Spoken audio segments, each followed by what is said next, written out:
Assalamu alaikum students. My name is Mohammad Awais Sadiq and I am your class 9 mathematics teacher. Students, आज के lecture में हम start करेंगे review exercise number 8 को. तो आए चलते हैं वाइट बोर्ड की तरफ और आज का लेक्चर शुरू करते हैं. आज के लेक्चर में हम स्टार्ट करेंगे रिव्यू एक्सरसाइज नंबर 8. क्वेश्चन 1 है choose the correct answer. Question 1 का पार्ट 1 है if ordered pair x minus 1 y plus 1 is equal to ordered pair 0 0, then ordered pair xy is option A है 1 minus 1, option B is minus 1 1, option C is 1 1, option D is minus 1 minus 1. हमने ordered pair की एक property पढ़ी हुई है कि जब दो ऑर्डर्ड पेयर्स इक्वल होते हैं तो फर्स्ट ऑर्डर्ड पेयर का जो फर्स्ट एलिमेंट होता है वो सेकंड ऑर्डर्ड पेयर के फर्स्ट एलिमेंट के इक्वल होता है और फर्स्ट ऑर्डर पेयर का सेकंड एलिमेंट इक्वल होता है सेकंड ऑर्डर पेयर के सेकंड एलिमेंट. तो यहाँ पे हमारे पास आ जाएगा x minus 1 is equal to 0 and y plus 1 is equal to 0.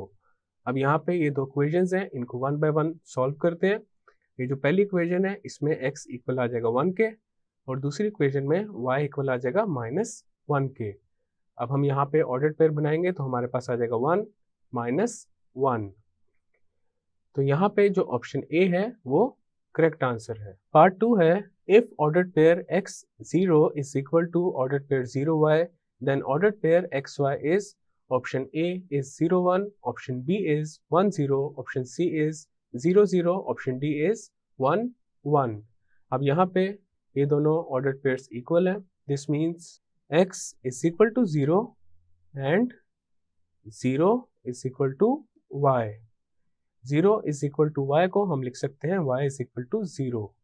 अब हमारे पास ऑर्डर्ड पेयर आ गया 0 0 और ये इक्वल है ऑर्डर्ड पेयर x y के. तो यहाँ पे ये जो ऑप्शन सी है ऑर्डर्ड पेयर 0 0 ये करेक्ट आंसर है.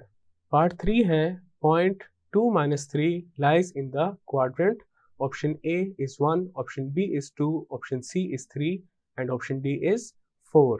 अब हमारे पास ये जो पॉइंट है 2 - 3 इसमें देखा जा सकता है जो x है दैट इज 2 वो ग्रेटर देन 0 है and y which is -3 is less than 0.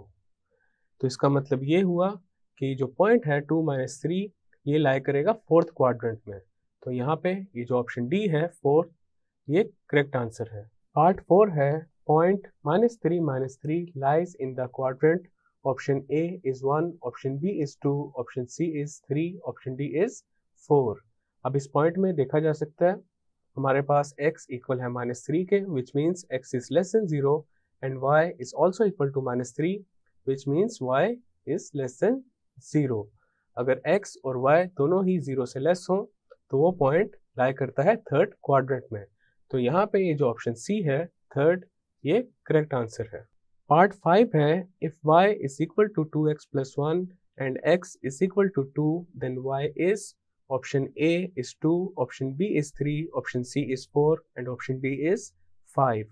अब हमारे पास ये जो इक्वेशन है y is equal to 2x plus 1 इसमें हम x की जगह 2 पुट करेंगे और फिर देखेंगे y किसके इक्वल आता है. y हमारे पास आ जाएगा 2 इंटू x की जगह आ जाएगा 2 plus 1, y is equal to 2 into 2 is 4 और साथ आ जाएगा प्लस 1, देन y इक्वल आ जाएगा 5 के. तो यहाँ पे ये जो ऑप्शन डी है 5 ये करेक्ट आंसर है. पार्ट 6 है which ordered pair satisfies the equation y is equal to 2x. Option A is 1 2, option B is 2 1, option C is 2 2, option D is 0 1. अब यहाँ पे हमने ये चेक करना है कि इन चारों ऑर्डर्ड पेयर्स में से कौन सा ऑर्डर्ड पेयर इस इक्वेशन को सेटिस्फाई करता है. तो सबसे पहले हम चेक करते हैं ऑर्डर्ड पेयर 1 2 को. x क्या है 1 के equal and y is equal to 2. Then हमारे पास y की जगह आ जाएगा 2 is equal to 2 into x की जगह आ जाएगा 1. तो ये आ जाएगा 2 इज इक्वल टू 2. तो हमारे पास ऑप्शन ए में ये जो ऑर्डर्ड पेयर है ये इस इक्वेशन को सेटिस्फाई कर रहा है. तो यहाँ पे ऑप्शन ए करेक्ट आंसर है. बाकी ये जो जितने भी ऑर्डर्ड पेयर्स हैं ये इस इक्वेशन को सेटिस्फाई नहीं करेंगे. यहाँ पे हमारा जो क्वेश्चन 1 है वो कंप्लीट हो चुका है. अब चलते हैं क्वेश्चन नंबर 2 की तरफ. क्वेश्चन नंबर 2 है identify the following statements as true और false. Part 1 is the point O00 is in quadrant 2। अब हम जानते हैं ये जो पॉइंट 00 होता है ये ओरिजिन पे होता है, ये किसी क्वाड्रेंट पे नहीं आता, तो यहाँ पे जो पहली स्टेटमेंट है ये फॉल्स है। पार्ट 2 है the point P20 lies on x axis. अब यहाँ पे देखा जा सकता है हमारे पास y कोऑर्डिनेट 0 है और x कोऑर्डिनेट 2 के इक्वल है, तो इसका मतलब ये है कि ये पॉइंट x एक्सिस पे लाई करेगा, तो ये स्टेटमेंट ट्रू है। पार्ट 3 है the graph of x is equal to -2 is a vertical line. x is equal to -2 का जो ग्राफ होगा वो स्ट्रेट लाइन की फॉर्म में होगा और y एक्सिस के पैरेलल होगा, और y एक्सिस के पैरेलल अगर कोई लाइन है तो वो वर्टिकल लाइन होती है, तो यहाँ पे ये स्टेटमेंट ट्रू है। पार्ट 4 है 3 - y is equal to 0 is a horizontal line. अब यहाँ पे अगर हम इस इक्वेशन को सिंप्लीफाई करें और y को फाइंड करें तो ये आ जाएगा y इज इक्वल टू 3, और y इज इक्वल टू 3 का जो ग्राफ होगा वो स्ट्रेट लाइन की फॉर्म में होगा और x एक्सिस के पैरेलल होगा। x एक्सिस हम जानते हैं एक हॉरिजॉन्टल लाइन होती है, तो उसके पैरेलल जो लाइन होगी वो भी हॉरिजॉन्टल लाइन ही होगी, तो यहाँ पे ये स्टेटमेंट ट्रू है। Part 5 is the point Q-1 2 is in quadrant 3। अब इस पॉइंट में देखा जा सकता है जो x है वो लेस देन 0 है and y is greater than 0, और अगर x 0 से लेस हो एंड y 0 से ग्रेटर हो देन वो पॉइंट लाई करता है क्वाड्रेंट 2 में। क्वाड्रेंट 3 में पॉइंट तब लाई करेगा जब x एंड y दोनों ही 0 से लेस हो, तो यहाँ पे ये स्टेटमेंट फॉल्स है। पार्ट 6 है the point R-1 - 2 is in quadrant 4। Quadrant 4 में x 0 से ग्रेटर होता है और y 0 से लेस होता है, लेकिन इस पॉइंट में देखा जा सकता है x and y both are less than 0, तो यहाँ पे ये स्टेटमेंट भी फॉल्स होगी। पार्ट 7 है y is equal to x is a line on which origin lies। यहाँ पे ये जो इक्वेशन है y is equal to x, ये basically y is equal to mx की फॉर्म में है where m is equal to 1, और हम जानते हैं कि y is equal to mx की फॉर्म में अगर कोई इक्वेशन है तो उसका ग्राफ ओरिजिन से लाजमी पास करेगा, तो यहाँ पे ये स्टेटमेंट ट्रू होगी। पार्ट 8 है the point P11 lies on the line x plus y is equal to 0। अब यहाँ पे ये जो पॉइंट P है इसमें x कोऑर्डिनेट है 1, y कोऑर्डिनेट इज ऑल्सो 1। अब इस इक्वेशन में x एंड y की जगह अगर 1 पुट करें तो हमारे पास आ जाएगा 1 + 1 and that is equal to 2 and 2 can't be equal to 0, तो इसका मतलब ये है कि पॉइंट P इस लाइन पे लाई नहीं करेगा, so this statement is false. Part 9 है the point S1 - 3 lies in quadrant 3। Quadrant 3 में एक पॉइंट के लाई करने के लिए ज़रूरी है कि x and y both must be less than 0। अब ये जो पॉइंट S है इसमें देखा जा सकता है x 0 से ग्रेटर है, तो यहाँ पे ये स्टेटमेंट हो जाएगी फॉल्स। पार्ट 10 है the point R01 lies on x axis. x axis पे एक पॉइंट तभी लाई करेगा जब y कोऑर्डिनेट 0 के इक्वल होगा, लेकिन इस पॉइंट R में x कोऑर्डिनेट 0 के इक्वल है, तो यहाँ पे ये स्टेटमेंट भी फॉल्स हो जाएगी। हमारा क्वेश्चन नंबर 2 यहाँ पे कंप्लीट हो चुका है। नेक्स्ट है हमारे पास question number 3, draw the following points on the graph paper. अब यहाँ पे पहला पॉइंट है -3 - 3, second point is -6 4, third point is 4 - 5 and fourth point is 5 3। अब हमारे पास यहाँ पे ग्राफ पेपर अवेलेबल नहीं है, तो इसीलिए यहाँ पे हम एक कार्टेशियन प्लेन बनाएंगे और इन पॉइंट्स को उस प्लेन पे प्लॉट करेंगे। ये आ चुका है हमारे पास कार्टेशियन प्लेन। अब हमारे पास पहला पॉइंट है -3 - 3, और यहाँ पे देखा जा सकता है x and y both are less than 0, तो ये पॉइंट हमारे पास आ जाएगा थर्ड क्वाड्रेंट में। तो यहाँ पे -3 एंड -3 के अगेंस्ट इस पॉइंट की प्लॉटिंग करेंगे। ये आ चुका है हमारे पास पॉइंट -3 - 3। नेक्स्ट पॉइंट है -6 4। अब यहाँ पे x 0 से लेस है and y is greater than 0, तो ये पॉइंट आएगा हमारे पास सेकंड क्वाड्रेंट में। अब इसकी प्लॉटिंग करते हैं। ये आ गया है हमारे पास पॉइंट -6 4। नेक्स्ट पॉइंट है 4 -5। x is greater than 0 and y is less than 0। तो ये पॉइंट प्लॉट करेंगे फोर्थ क्वाड्रेंट में। तो ये आ चुका है हमारे पास पॉइंट 4 -5। नेक्स्ट पॉइंट है 5 3। x and y both are greater than 0। तो ये पॉइंट आएगा फर्स्ट क्वाड्रेंट में। तो यहाँ पे 5 एंड 3 के अगेंस्ट इस पॉइंट की प्लॉटिंग करेंगे। तो ये आ चुका है पॉइंट 5 3। और इसी के साथ हमारा क्वेश्चन नंबर 3 कंप्लीट हो चुका है। क्वेश्चन नंबर 4 है ड्रॉ द फॉलोइंग ग्राफ्स। और इसके पार्ट 1 में जो क्वेश्चन है वो है x इज इक्वल टू -6। अब यहाँ पे देखा जा सकता है हमारे पास ये जो इक्वेशन है x is equal to a की फॉर्म में है और यहाँ पे a क्या है, कांस्टेंट है। जब भी हमारे पास कोई equation x is equal to a की फॉर्म में हो तो उसका ग्राफ एक स्ट्रेट लाइन की फॉर्म में आता है और y एक्सिस के पैरेलल होता है। अब हम बनाते हैं x इज इक्वल टू -6 का ग्राफ। ये आ चुका है हमारे पास कार्टेशियन प्लेन। सबसे पहले हम x एक्सिस पे -6 को लोकेट करेंगे।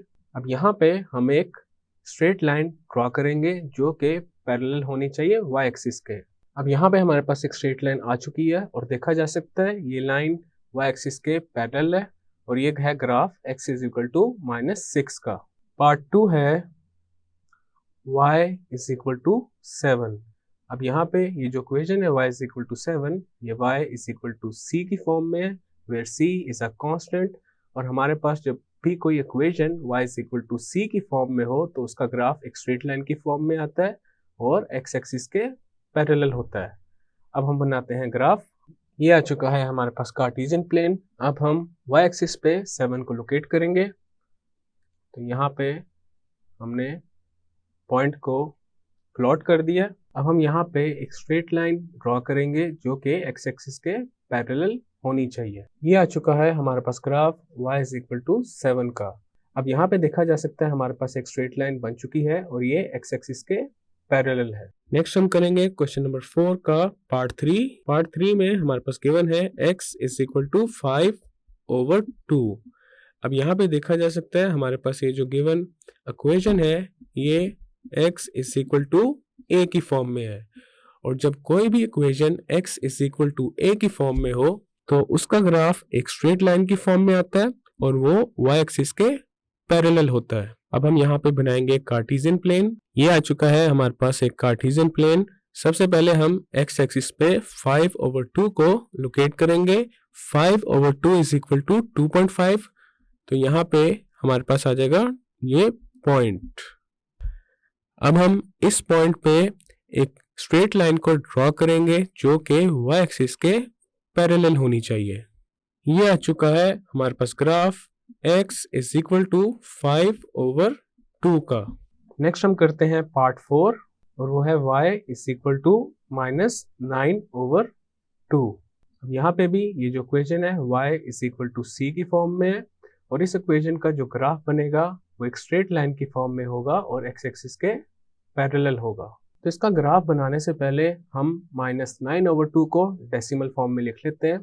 तो y हमारे पास इक्वल आ जाएगा -4.5 के। अब हम कंस्ट्रक्ट करेंगे graph y is equal to -4.5 का। ये आ चुका है हमारे पास कार्टेशियन प्लेन। सबसे पहले यहाँ पे y एक्सिस पे हम लोकेट करेंगे -4.5 को। तो यहाँ पे आ जाएगा हमारे पास -4.5। अब हम यहाँ पे इस पॉइंट पे एक स्ट्रेट लाइन ड्रॉ करेंगे जो कि x एक्सिस के पैरेलल होनी चाहिए। ये आ चुका है हमारे पास graph y is equal to -9/2 का। पार्ट 5 है y is equal to 4x।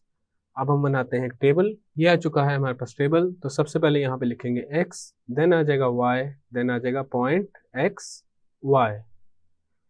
अब हम x को पहले पुट करेंगे 0, देन y आ जाएगा 0 और पॉइंट आ जाएगा 0 0। देन हम x को पुट कर देते हैं 1 के इक्वल, y आ जाएगा 4 और पॉइंट आ जाएगा 1 4। नेक्स्ट हम x को पुट करेंगे -1 के इक्वल, देन हमारे पास y आ जाएगा -4 और पॉइंट आ जाएगा -1 4। अब हम इन पॉइंट्स को कार्टेशियन प्लेन पे प्लॉट करेंगे। एंड देन उन पॉइंट्स को जब ज्वाइन करेंगे तो हमारे पास ग्राफ आ जाएगा y is equal to 4x का। ये आ चुका है हमारे पास कार्टेशियन प्लेन। सबसे पहला पॉइंट है 0 0 जो कि है ओरिजिन। नेक्स्ट पॉइंट है 1 4। अब इसमें x कोऑर्डिनेट है 1 एंड y कोऑर्डिनेट इज 4, तो ये आ जाएगा पॉइंट 1 4। नेक्स्ट पॉइंट है -1 -4, x coordinate is -1 and y coordinate is -4, तो ये आ गया पॉइंट -1 -4। अब इन तीनों पॉइंट्स को ज्वाइन कर देते हैं। ये आ चुका है हमारे पास graph y is equal to 4x का। पार्ट 6 है y is equal to -2x plus 1। अब हम बनाते हैं एक टेबल।